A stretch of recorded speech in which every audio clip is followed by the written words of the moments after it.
ॐ श्री महाप्रज्ञ गुरवे नमः।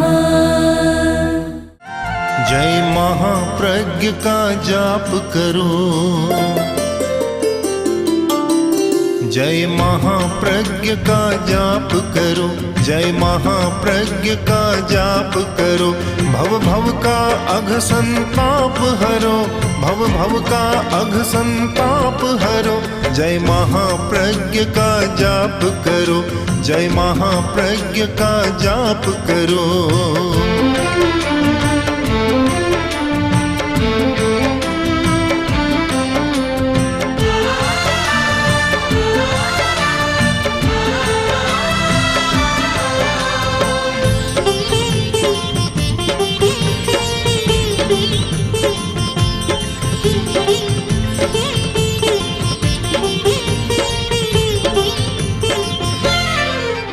हमारे दो जगत बन गई, एक बाहर का जगत और एक भीतर का जगत।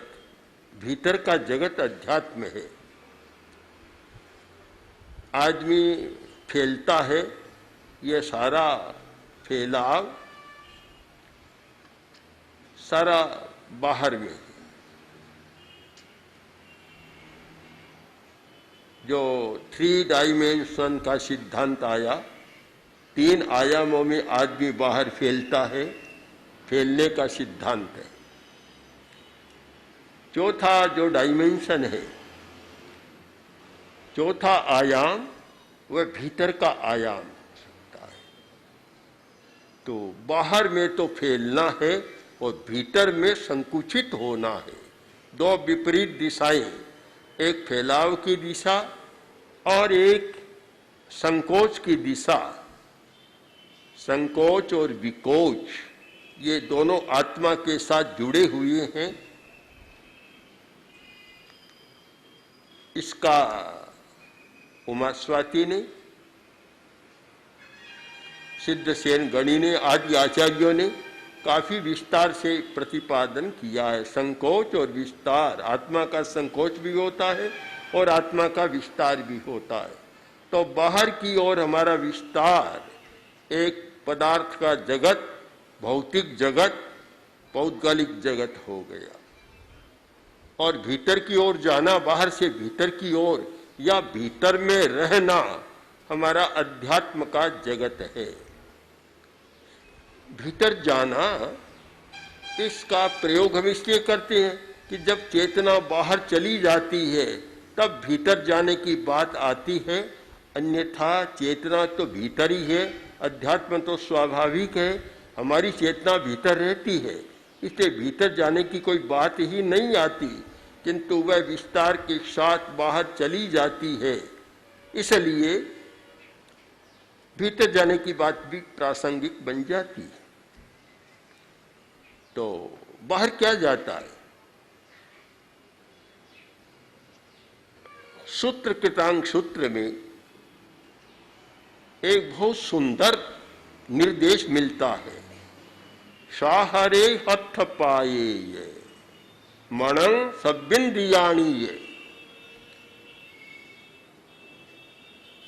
हाथ पैर का संहरण करो।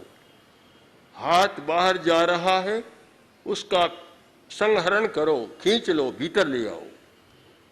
पैर बाहर जा रहा है, उसको भी खींच लो, संहरण करो।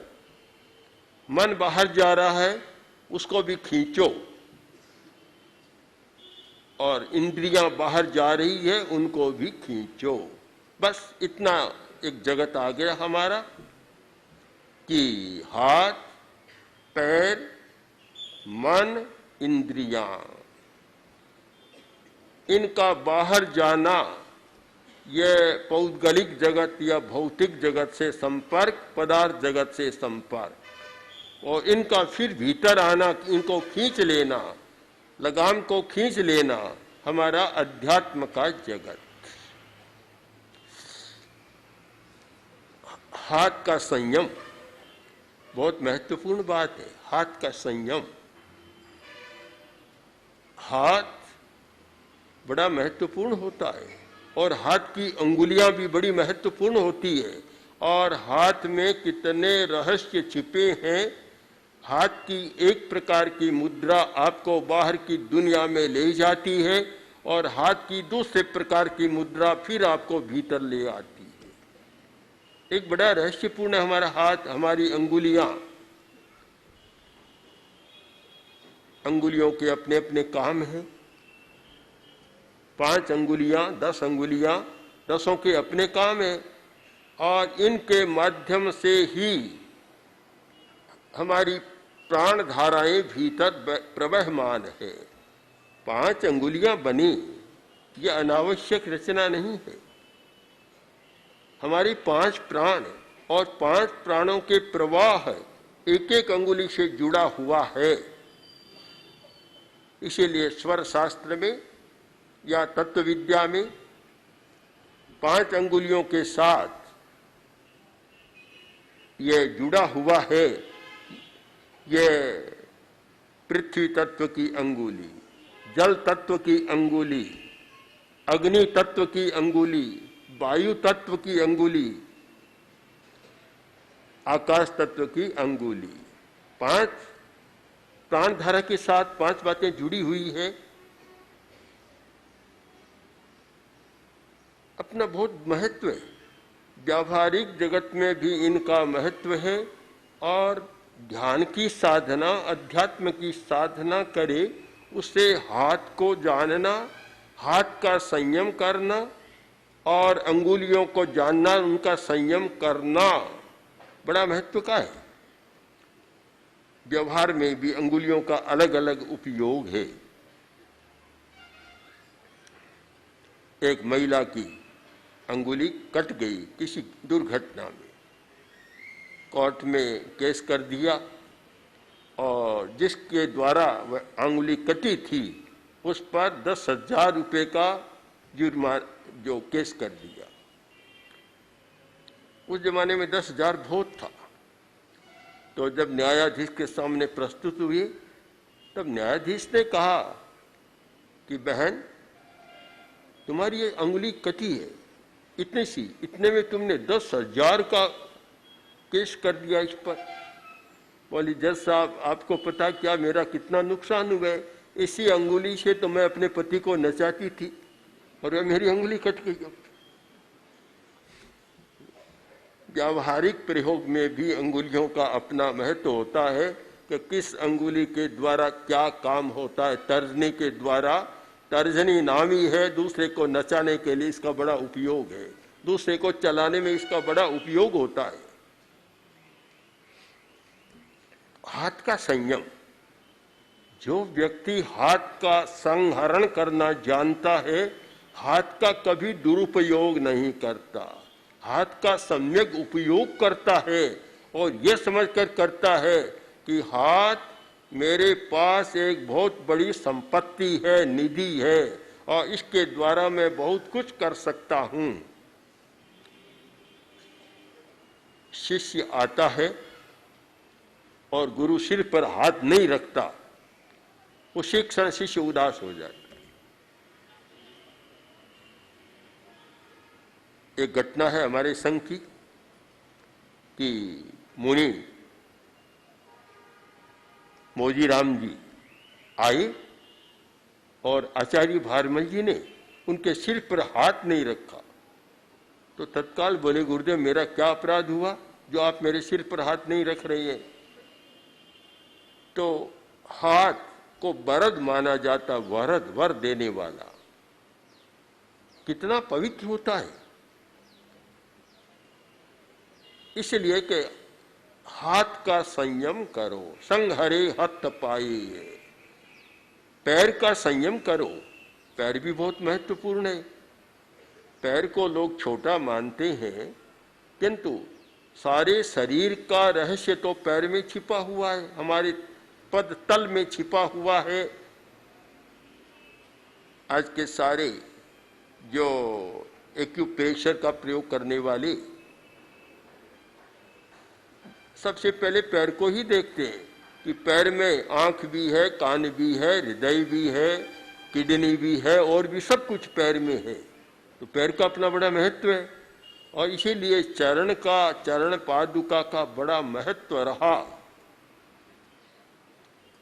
हमारे पास भी कुछ लोग आते हैं जो रहस्य विद्या को जानने वाले और कहते हैं कि आपको किसी का पदस्पर्श नहीं करना चाहिए, बिल्कुल वर्जित रखें, कोई निकट ही न आए, क्योंकि ऊर्जा का केंद्र है, ऊर्जा का क्षेत्र है। तो पैरों का बड़ा महत्व, हाथ का महत्व, पैरों का महत्व, यानी हाथ और पैर के द्वारा आदमी बाह्य जगत में जाता है, हाथ और पैर का संयम करता है तो वह अध्यात्म जगत में आ जाता है। इसीलिए महावीर की वाणी का एक निर्देश है, हाथ का संहरण करो, पैर का संहरण करो, बाहर मत जाने दो। एक व्यक्ति गुस्से में आता है और लात की मार देता है किसी को या पैर से कर देता है, वह नहीं समझता उसकी कितनी ऊर्जा समाप्त हो जाती है, कितनी शक्ति खर्च होती है उसकी, और वह कहां चला जाता है। दो निर्देश, हाथ का संहरण या संयम, पैर का संयम। तीसरा मौनम, मन का संहरण करो, मन को बाहर मत जाने दो। बड़ा कठिन तो है कि मन बाहर न जाए, मन का काम तो बाहर ही जाना है, भीतर टिकता कहाँ है। बहुत कम लोग ऐसे हैं जो वर्तमान क्षण का अनुभव करते हैं। शायद लाखों करोड़ों में कुछ व्यक्ति मिल जाए तो सौभाग्य मानना चाहिए कि मन भीतर रहे। मन की यात्रा तो बाहर ही होती है, वर्तमान क्षण का अनुभव कम होता है। आप एक दिन प्रयोग करके देख लें, सुबह जब उठे और दूसरे दिन सुबह जब उठे, 24 घंटा के समय में मन कहाँ रहता है, वर्तमान में कितना रहता है, पता लग जाएगा। जो केवल प्रवृत्ति में फंसे हुए हैं उनकी बात तो मैं क्यों कहूं, किंतु जो लोग निवृत्ति का आसेवन करते हैं, साधना करते हैं, उनके लिए भी समस्या है कि वर्तमान में नहीं रह पाते। प्रेक्षक ध्यान का एक सूत्र है भावक क्रिया, यानी वर्तमान में रहना। पर कहाँ रहते हैं वर्तमान में? एक काम करने बैठते हैं, छूट जाता है, दूसरे कितने काम बीच में आ जाते हैं। क्या कोई ऐसा व्यक्ति हमारे सामने उपस्थित है कि जिस समय जो काम करे मन उसी में लगा रहे और कहीं न जाए? ऐसा व्यक्ति हो तो मानता हूं बड़ा सौभाग्यशाली है और वह दर्शनीय व्यक्ति है। पर 1 घंटा के काम में पता नहीं मन 60 बार जाता है कि 100 बार जाता है। 2 मिनट भी नहीं टिकता, 1 मिनट भी नहीं टिकता, 1 मिनट भी नहीं टिकता ही नहीं है। 1 मिनट में भी कितने विचार आ जाते हैं, कुछ लेकर बैठता है और बीच में पता नहीं कहाँ चला जाता है। गृहस्थ की बात तो कैसे कहूं, बड़े बड़े साधुओं की भी यही स्थिति है।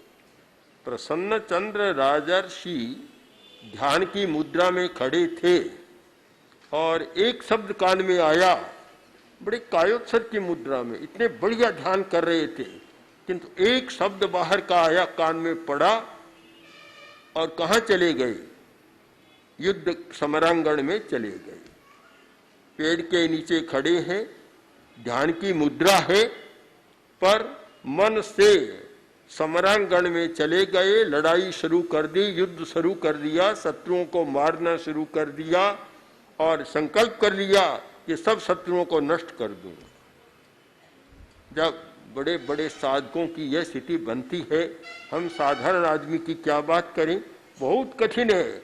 अगर कोई मुझे पूछे कि दुनिया में सबसे कठिन क्या है, तो मैं कहना पसंद करूंगा कि मन को एकाग्र करना, एक स्थान पर टिकाना सबसे ज्यादा कठिन काम है। मन को वर्तमान क्षण में रखना और केवल वर्तमान का अनुभव करना, न अतीत का अनुभव न भविष्य का अनुभव, केवल वर्तमान क्षण में मन को रखना शायद दुनिया के कठिनतम कामों में कठिन है, इतना कठिन है। धार्मिक लोग बैठे हैं, धर्म की साधना करते हैं, मंत्र भी जपते हैं, अपना अपना इष्ट का मंत्र उसका जप करते हैं, पर अगर 1 घंटा, 1 मुहूर्त या आधा घंटा का जप करना है, उसका गणित किया जाए कि 30 मिनट में मन कितने मिनट हमारे साथ रहा और कितने मिनट बाहर की यात्रा करता रहा, निष्कर्ष ये होगा कि मन हमारे साथ रहना पसंद नहीं करता, उसे बाहर जाना ज्यादा अच्छा लगता है, तो वह बाहर चला जाता है, बाहर की दुनिया को देखता है। और कभी कभी स्थिति यह है कि करने वाले को पता ही नहीं लगता मैं क्या कर रहा हूं, पूछना पड़ता है। जैसे विस्मृति होती है, यह भी विस्मृति है, प्रमाद है। प्रमाद का अर्थ है विस्मृति, भूल जाना, अपने लक्ष्य को भूल जाता है।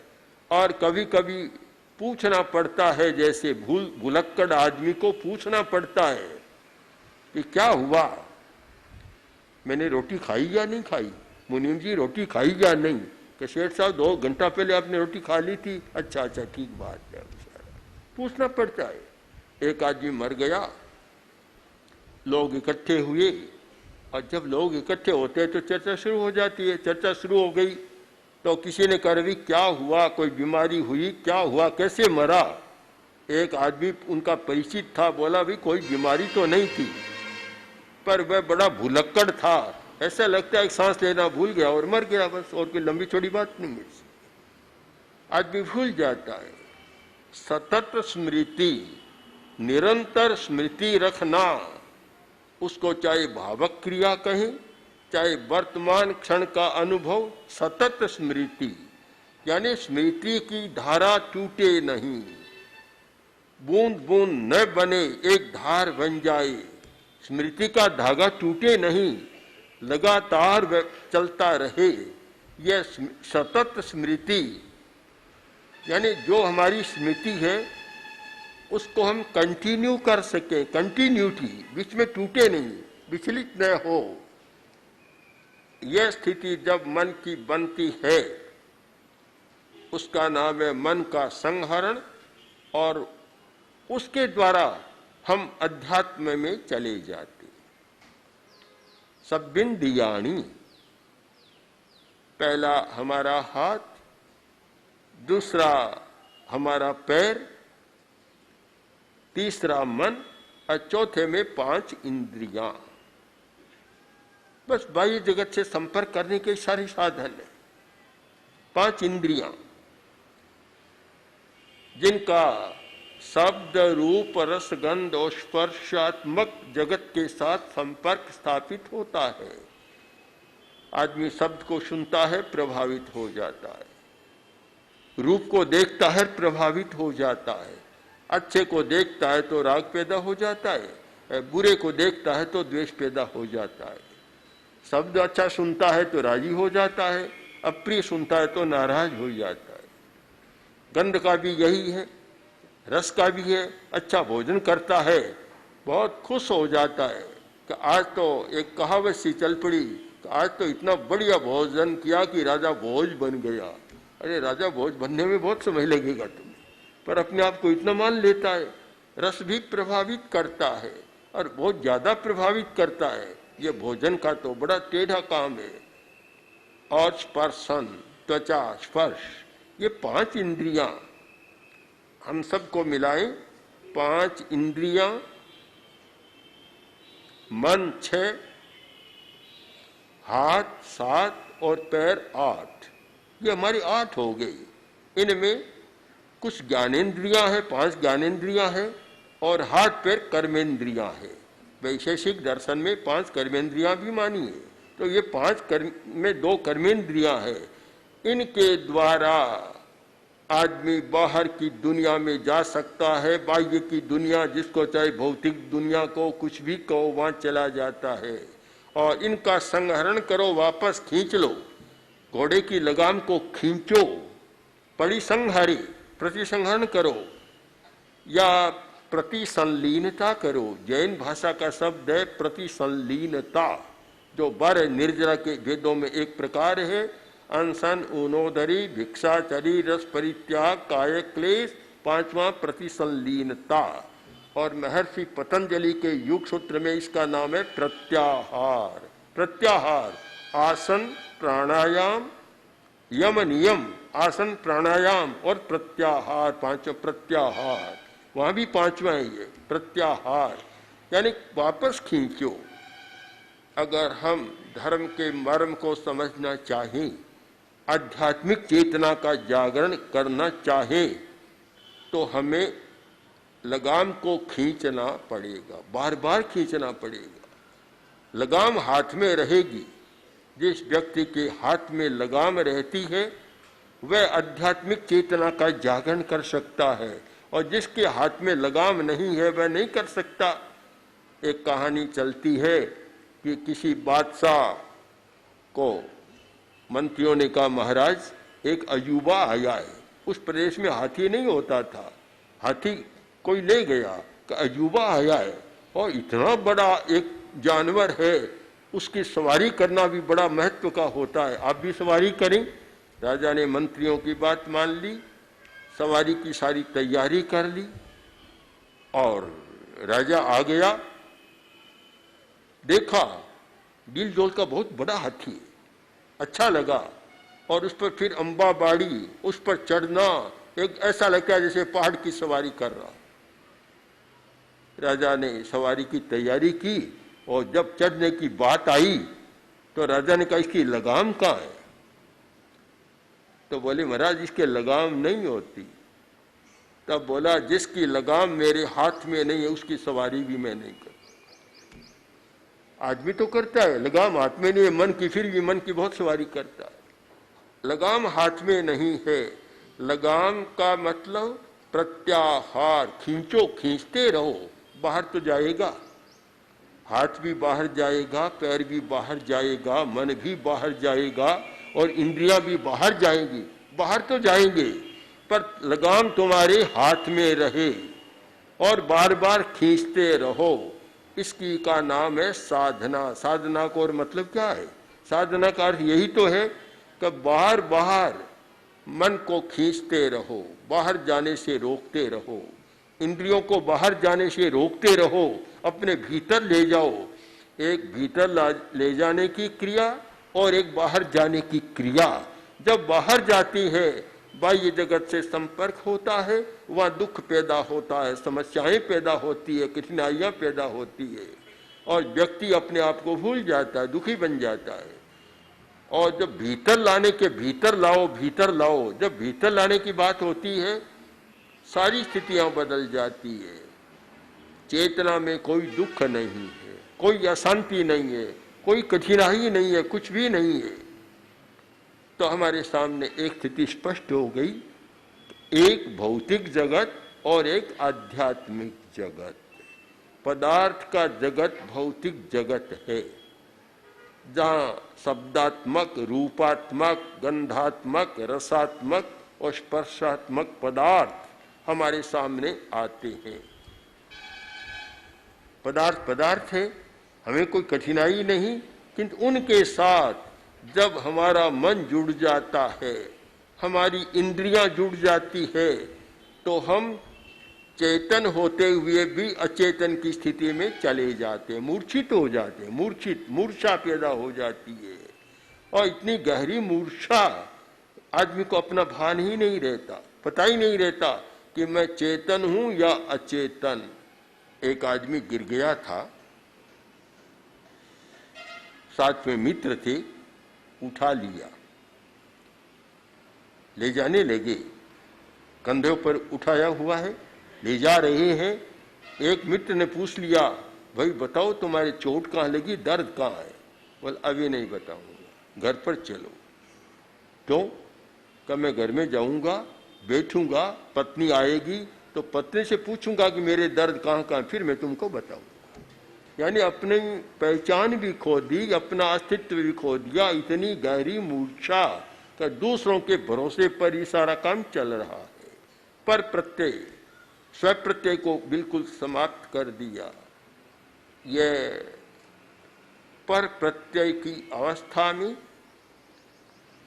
सारा भौतिक वातावरण, वही आकर्षण, वही स्थिति और वही परिक्रमा चलती है। जब व्यक्ति पर प्रत्यय से स्व प्रत्यय की स्थिति में आता है, अपने आप को समझने का प्रयत्न करता है और अपनी समझ के द्वारा अपने मन को, अपनी इंद्रियों को भीतर ले जाने का प्रयत्न करता है, बाहर जाने से रोकता है, वह क्षण हमारा आध्यात्मिक चेतना की जागरण का क्षण होता है।